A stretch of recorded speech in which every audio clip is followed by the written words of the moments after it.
The first time I stood in Carol Whitfield's dining room, I was 22 years old and wearing my mother's gold bracelets, and Carol looked at my wrists the way you'd look at a price tag you forgot to remove. My name is Layla.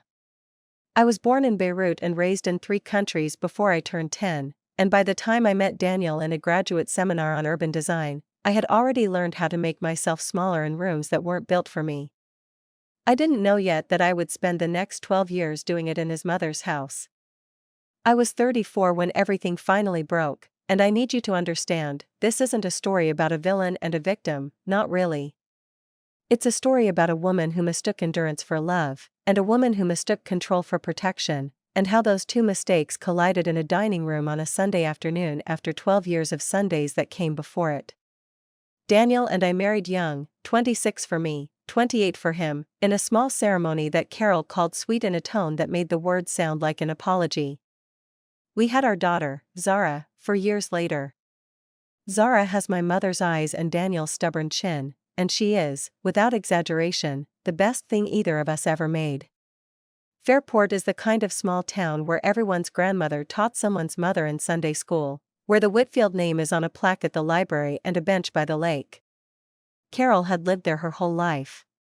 She'd buried a husband, raised 2 children, and built herself into something like local royalty, the kind of woman who doesn't raise her voice because she's never had to. She never called me by my name for the first 2 years.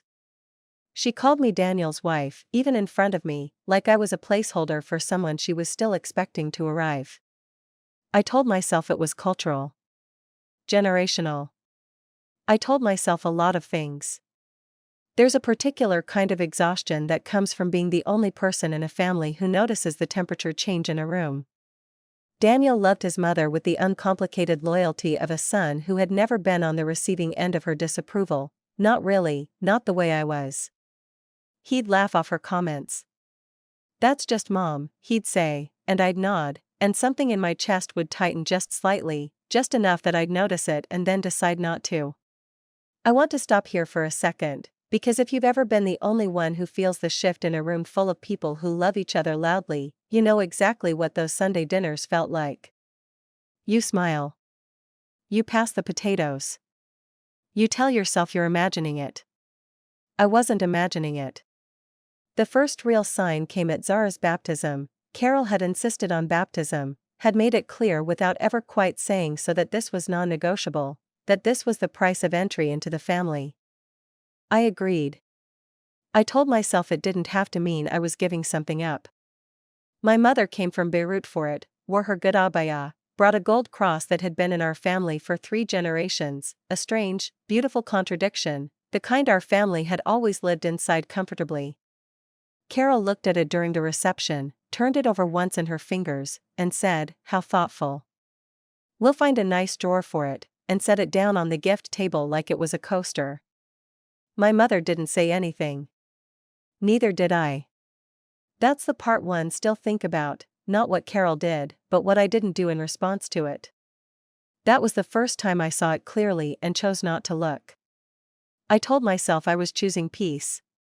I was choosing my daughter's baptism day being about her, not about me. I told myself 100 reasonable things, and every one of them was a small brick in a wall I didn't know I was building around my own voice. Looking back now, that was the moment I should have said something, not to punish Carol, but to protect the version of myself that still believed she deserved to. The years that followed had a rhythm to them, the way a marriage does, the way a family does. Daniel and I built a good life in the shell of the town his family had always occupied, a house 4 streets from Carol's, close enough that she could just stop by, which she did, often, letting herself in with the key Daniel had given her before we were even engaged. I found dishes rearranged. I found my spice cabinet reorganized for efficiency. I found, once, a framed photo of my wedding, the one with my father, who never made it to America, walking me down a makeshift aisle in Beirut before the American ceremony, quietly removed from the hallway and replaced with a photo of Daniel's parents' wedding instead. I asked Daniel about it. He said his mother probably thought it made more sense there, given the space. He said it without thinking, the way you say something you've said so many times it stopped being a sentence and become a reflex. I didn't ask twice. Not because I didn't want to know what it meant. I was afraid I already did. I want to pause here, because if you've ever quietly rehung a photo of your own father in your own home and said nothing about it to the person who took it down, you already understand something about me that I didn't understand about myself yet. The unease that had lived quietly in me for years started to change shape around the time Zara turned 6. That was the year Carol began, very gently, very consistently, suggesting that Zara's Arabic lessons, the ones I drove her to every Saturday morning, 40 minutes each way, so she could know her grandmother's language, were a lot for a little girl. That maybe it would be simpler, kinder even, to let her just be American, the way Daniel was. I remember standing in Carol's kitchen when she said it, holding a dish towel I didn't remember picking up, watching my hands work at a plate that was already clean. I smiled. I said something about balance. Inside, I wanted to ask 100 questions I already knew the answers to. It was around this time that Rachel, Daniel's younger sister, the person I'd have called my closest friend in that family, maybe my closest friend in Fairport period, started saying things to me that felt like warnings dressed as jokes. "Mom means well," she'd say, after some comment about my cooking being so fragrant, or my mother's accent being charming, in small doses. I took it as solidarity. I didn't yet understand that Rachel had spent her whole life learning to survive her mother by never fully standing anywhere. I didn't ask, not because I didn't want to know, but because some part of me had already decided that if I didn't ask, I didn't have to act on the answer. Daniel began traveling more for work that year, site inspections upstate, sometimes gone 4 or 5 days at a stretch. Carol's visits increased in his absence, not decreased, which should have told me something on its own.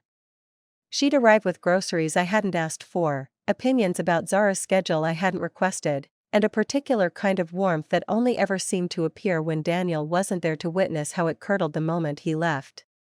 Something tightened in my chest every time I heard her key in the door. I told myself it was just fatigue. It wasn't fatigue. It was a body that had started keeping score long before my mind caught up. The real fracture, the one I couldn't file away, couldn't smile past, happened on an ordinary Tuesday, the kind of day that has no business being the hinge a marriage turns on. I'd come home early from a site visit and found Carol in my kitchen, on the phone, using a tone I'd never heard her use with me directly, sharper, unguarded, real. I know, but he'll come around, he always does, he just needs time to see it the way I do." A pause. "No, she's a lovely girl, it's not about her, exactly, it's about what fits. What's right for the family going forward." I stood in my own hallway and listened to my mother-in-law discuss whether I fit, like I was a chair someone had brought home from a store that didn't quite match the rest of the furniture. I didn't confront her that day. "I want to be honest with you about that, because I think it matters." I stood there, and then I walked back out the front door I'd just come through, and I sat in my car in my own driveway for 11 minutes before I could make myself go back inside and say hello like nothing had happened. That was the day the confusion started turning into something else. Not yet certainty. Something closer to dread with a shape to it. If you've ever stood in your own home and realized you were being discussed like a problem to be managed, you know there's no going back from that kind of knowing, even if you try. What I didn't know, what I wouldn't understand until much later, was what Carol was carrying into that phone call, and into that year, and into all the years before it.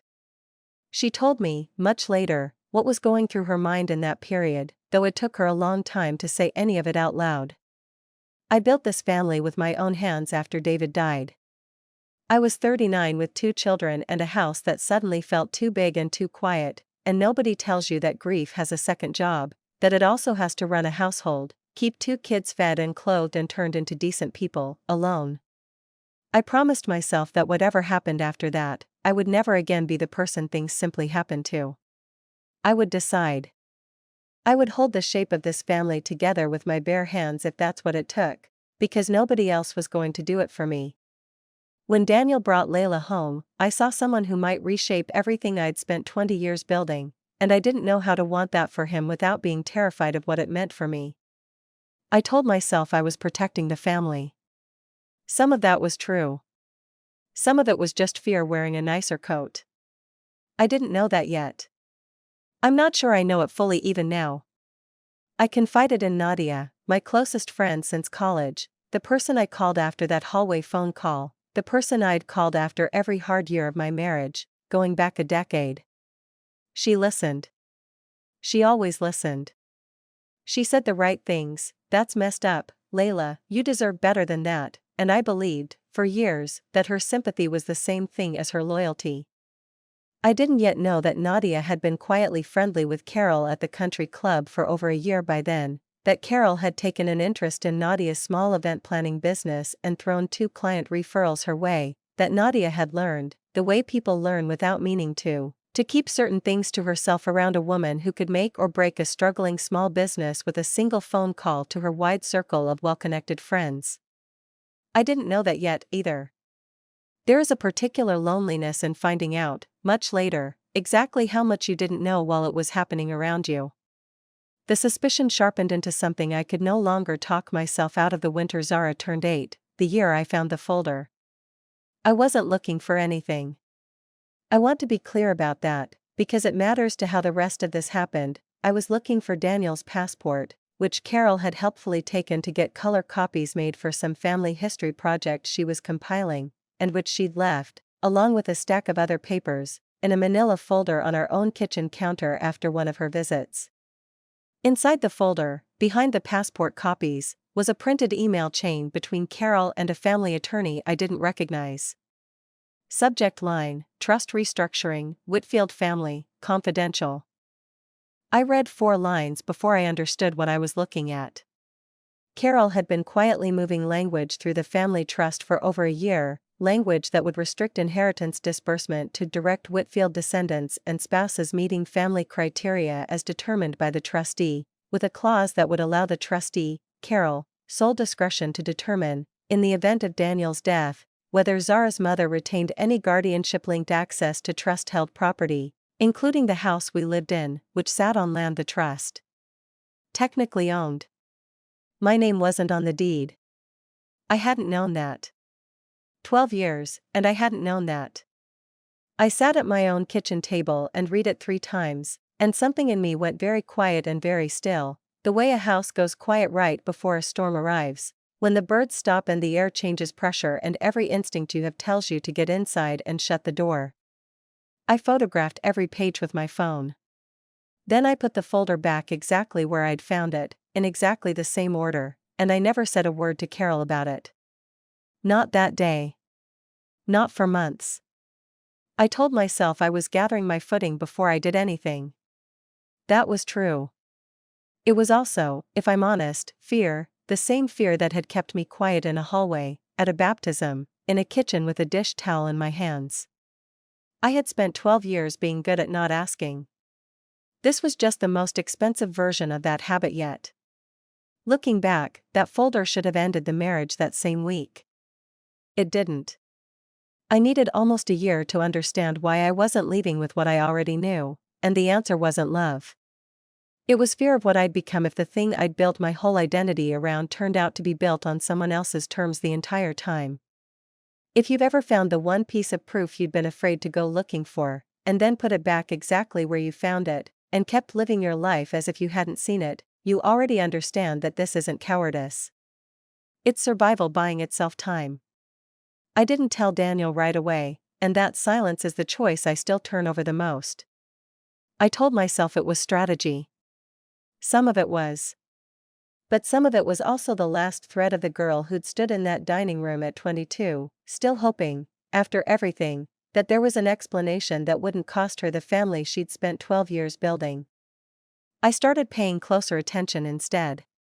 I noticed things I'd trained myself not to notice, how Carol's warmth toward me had a transactional edge that sharpened whenever Daniel's career milestones came up, as if my presence in the family needed to keep earning its keep against his achievements.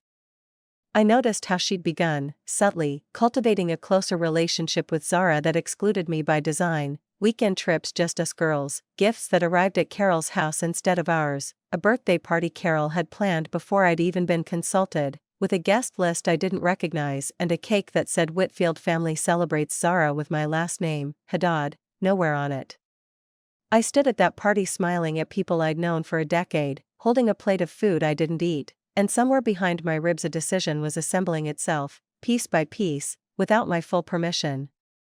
Something had shifted permanently, and I didn't have language for it yet. I just knew that the woman smiling in those photographs wasn't going to be the same woman by the end of that year. The pressure built the way pressure always does, not in one moment, but in 100 small ones stacking on top of each other until the weight became its own kind of gravity. I stopped sleeping well. I'd lie awake beside Daniel, who slept like a man with nothing to carry, and I'd listen to my own heartbeat in the quiet and wonder how many other women had lain in this same house, in this same family, doing the same math. I lost weight I didn't mean to lose.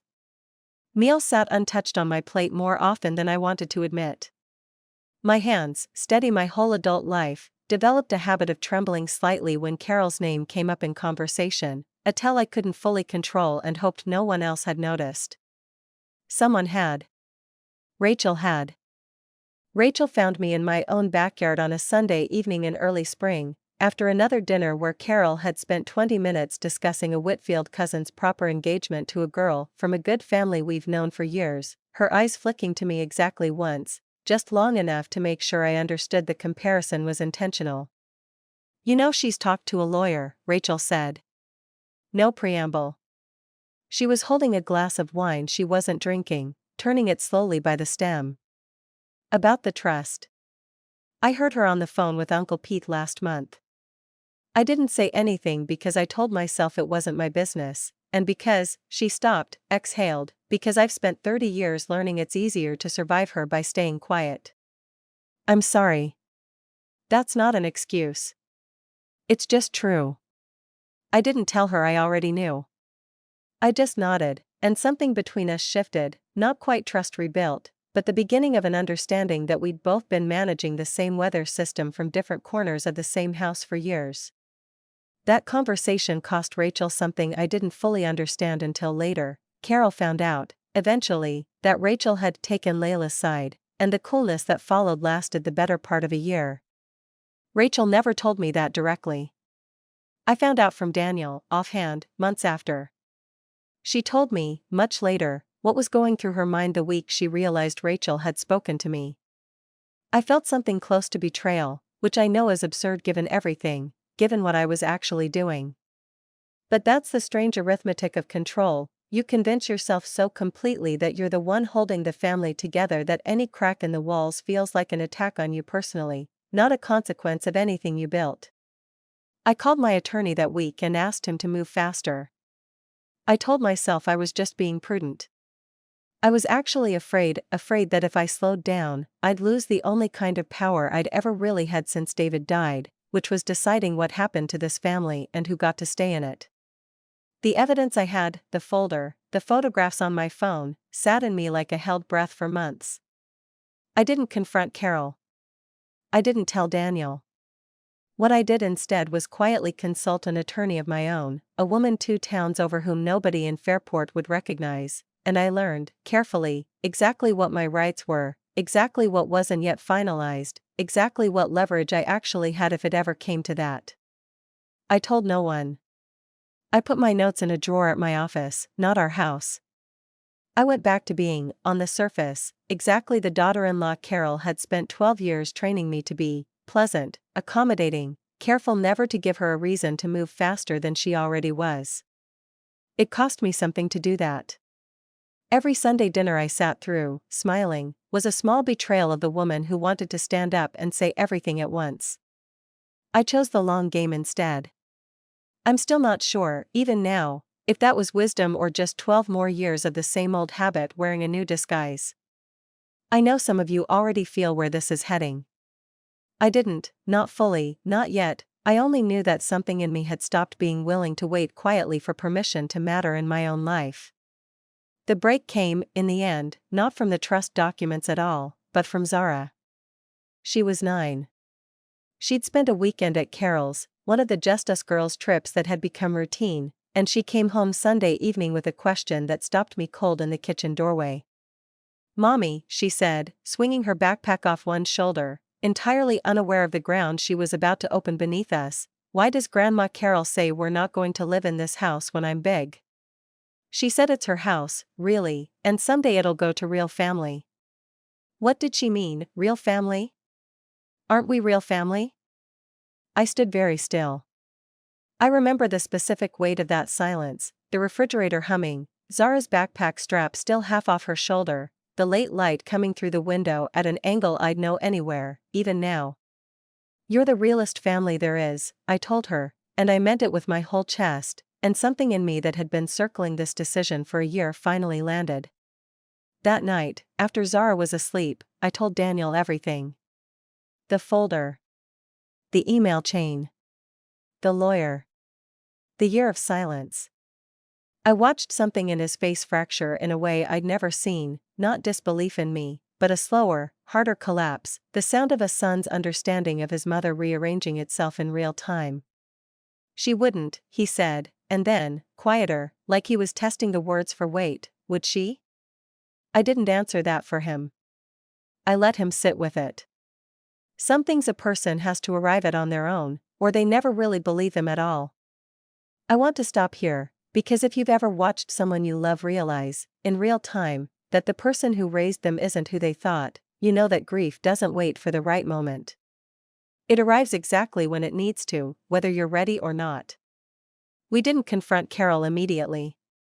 Daniel needed 2 weeks, 2 weeks of quiet phone calls to his own attorney, 2 weeks of a marriage running on something rawer and more honest than it had in years, 2 weeks in which I watched my husband become, for the first time in 12 years, someone capable of seeing his mother clearly instead of through the softened lens childhood leaves behind.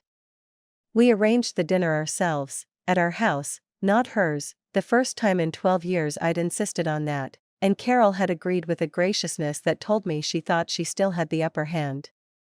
She arrived exactly on time, wearing the pearls she wore to occasions she considered important, and I understood, watching her set her handbag down with practiced ease on our kitchen counter, that she believed this was a dinner about reconciling some small tension, something she could smooth over the way she'd smoothed over everything for 30 years. She was not expecting what came. I didn't raise my voice when I set the printed email chain on the table between the bread basket and her wineglass. I didn't say much at all. At first, I let the pages sit there, let her read the subject line, watched her face do something I'd never seen it do before, go completely, unguardedly still. "You had no right," I said finally, and my voice, when it came, surprised even me, not the careful, managed tone I'd used in that family for 12 years, but something older, something that had been waiting a long time to be spoken. "You had no right to decide, behind my back, in my own home, whether my daughter's mother has a place in her life. You don't get to call yourself family and treat me like a liability to be managed."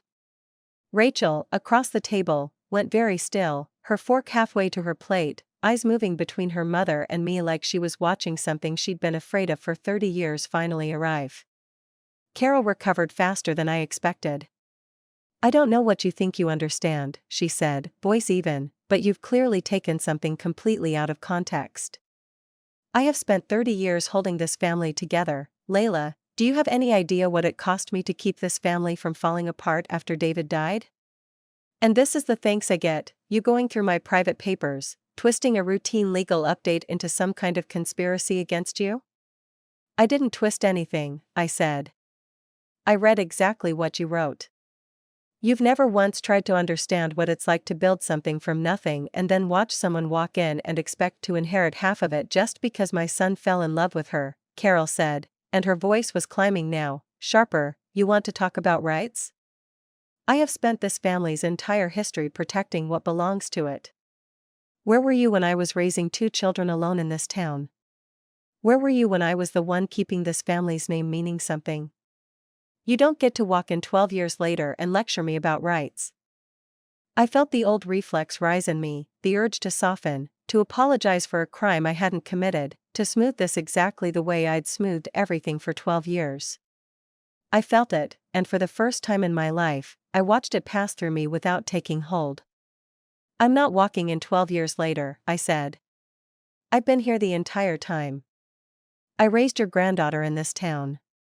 I built a life here that you have spent every single one of those years quietly making sure I understood I didn't fully belong to.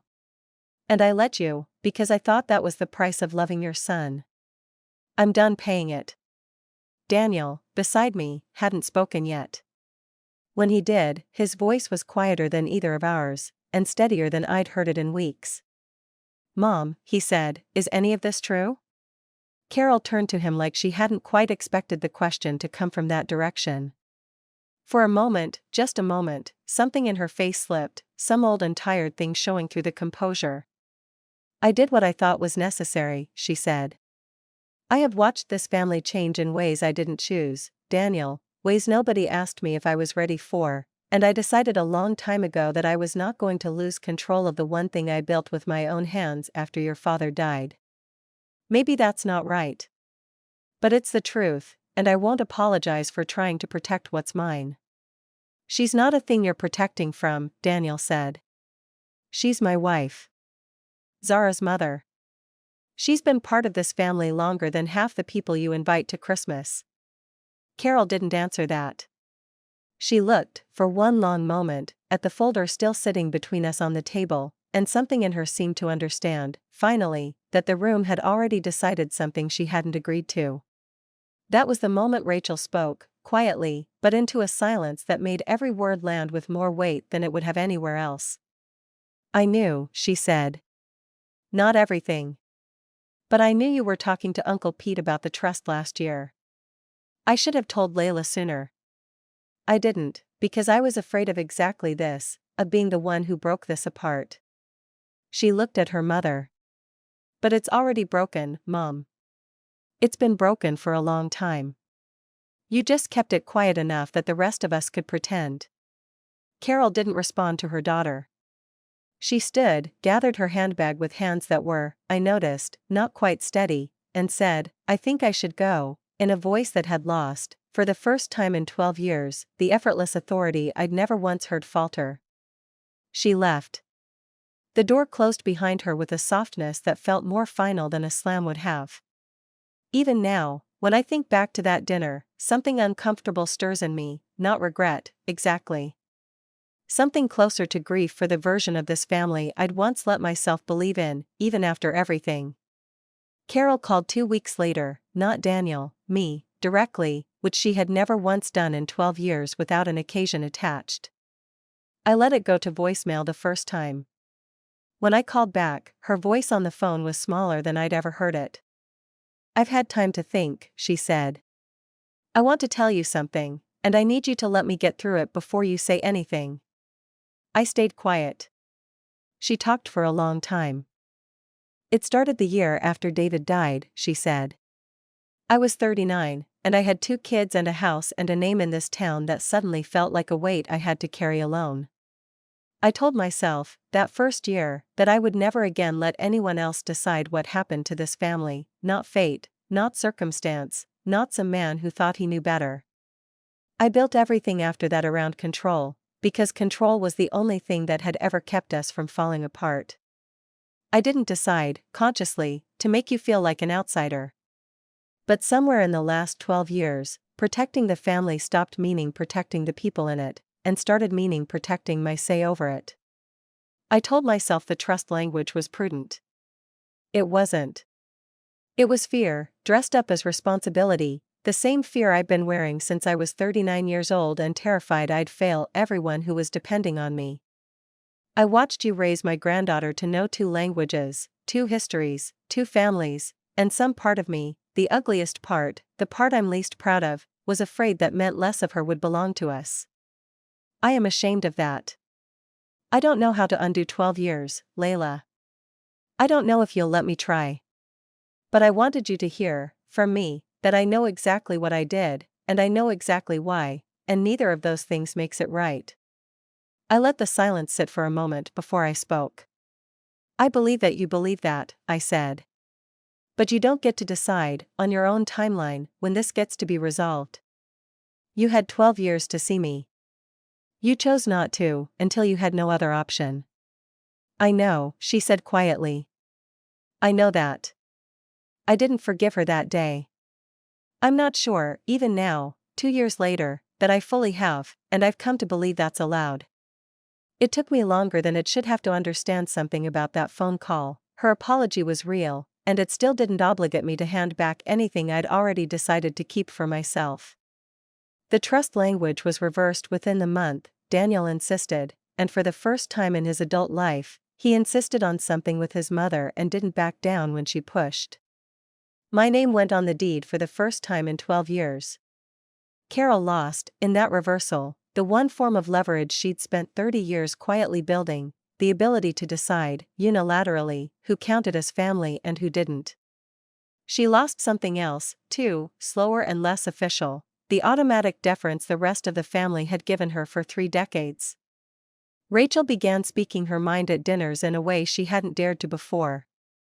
Daniel stopped calling his mother just mom in that easy, excusing tone.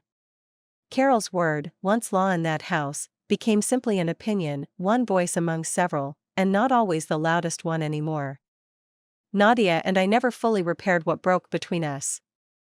I found out, eventually, about the referrals, the careful friendliness at the country club, the small ways she'd learned to keep certain truths from me to protect a business relationship that mattered more to her, in the end, than our decade of friendship had. I didn't confront her the way I confronted Carol. I simply let the space between us grow, the way space grows between people who've learned something about each other's limits. I rebuilt what mattered instead. Zara and I started spending Saturdays not just on Arabic lessons but on longer trips, the aquarium in Rochester, my mother's kitchen on video calls where Zara now asks her own questions about Beirut, about the gold cross that sits, these days, on our own mantle, not in a drawer anywhere. I am 36 now. Daniel and I are still married, not because nothing changed, but because something finally did, and it turned out to be a version of him I actually recognized as fully mine. I don't know if Carol and I will ever sit across a table from each other the way we used to, easy and careful and false. I don't think I want that back. What I have instead is something smaller and truer, a house with my name on it, a daughter who knows exactly which family she belongs to and isn't asked to choose, and a version of myself I don't have to manage anymore. 12 years is a long time to wait to become someone. But I did become her, in the end. And she's staying. The cruelest part of Carol's control was never the trust language, or the removed photograph, or the years of quiet correction, it was how completely she convinced everyone, including herself, that all of it was love. That's the contradiction sitting at the center of this story, a woman who genuinely believed she was holding her family together while she was slowly deciding, piece by piece, who was allowed to belong to it. Layla's 12 years of silence weren't weakness. They were the accumulated cost of 100 small decisions to keep the peace instead of asking the question underneath it, a strategy that worked, in the narrow sense, right up until it couldn't anymore. What finally broke it wasn't the folder, or the lawyer, or even Rachel's confession. It was a 9-year-old repeating a sentence she didn't understand, because children have a way of saying out loud exactly what the adults around them have spent years agreeing not to. There's something worth sitting with in how differently the two women in this story understood the word family. For Carol, it meant something to be protected and controlled, a name, a trust, a set of criteria someone could fail to meet. For Layla, by the end, it had become something closer to the truth, not a fortress to be defended, but a set of relationships that only survive on honesty, and that quietly die, year by year, under the weight of what nobody's willing to say out loud. Rachel's arc matters here too, not as a footnote, but as a mirror of what Layla might have become if she'd stayed 30 more years inside that same silence. Rachel spent her whole life managing her mother instead of confronting her, and it cost her the ability to be fully present for anyone, including herself. Her late confession wasn't heroism. It was the minimum honesty a person can offer once staying quiet finally costs more than speaking does. What lingers longest, maybe, is Carol's phone call, not because it resolves anything, but because it doesn't. She understood, in the end, exactly what she'd done and exactly why, and understanding didn't undo a single year of it. Insight isn't the same as repair. Some debts don't get cancelled just because the person who created them finally sees the ledger clearly. That's the part of this story that reaches past Layla and Carol, into something larger about the families we build across cultures, distances, and old wounds, that love without honesty isn't protection, it's just control with better manners. And sometimes the people who need to hear that most are the ones holding the family together the hardest, certain the whole time that their grip is the only thing keeping it from falling apart. Which brings me to something I want to say to whoever's listening to this, not as an ending, but as a hand reaching across from Layla's story to yours. If there's one thing I keep coming back to, it's this: the people who love us the most controlling ways almost always believe, completely, that they're protecting us. That doesn't make the control less real. It just makes it harder to name, because you're not just fighting what they did, you're fighting your own guilt for finally seeing it clearly. I think about all the small moments I let go for 12 years, the photograph, the dish towel, the folder I put back exactly where I found it, and I wonder how many of you have a version of that same folder somewhere, something you already know and haven't let yourself fully look at yet. Here's what I'd want you to take from this: if anything, you're allowed to stop managing someone else's comfort at the cost of your own reality. You're allowed to love someone's mother and still tell her no. And you're allowed to take 12 years to get there. It doesn't erase the years, but it doesn't erase who you finally became, either. If this story found something in you, a mother-in-law, a friend, a moment you talked yourself out of trusting your own gut, tell me one word in the comments. Just one. The name of the person, or the moment you looked away when you shouldn't have. Thank you for sitting with me through this one. It wasn't an easy story to tell, even now, 2 years out. I hope it found you exactly when you needed it.